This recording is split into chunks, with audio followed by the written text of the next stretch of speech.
kay mga igsoon niya, nangayo ka, Lord, tagay ko dako nga pasensya, Lord, mo na ipanghatag ng mga situation sa Ginoo nimo. Kaya nga naman, diha nimo matest, diha matest sa Ginoo, kung unsa, yun kadako mo pasensya, kung ni-improve na ba ka, ni-grow na ba ka sa pagpangalagad niya. So, inana no, mo na mga igsoon, aliw ko basa sa Filipos 3, verse 13 to 14. Filipos, or Philippians.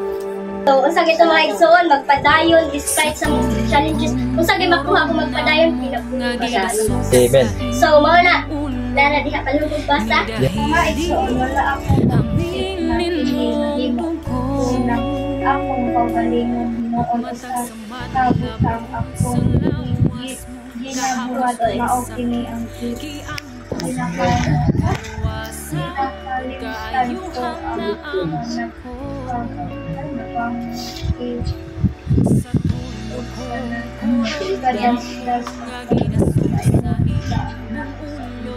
ako nagpapadayon sa ingon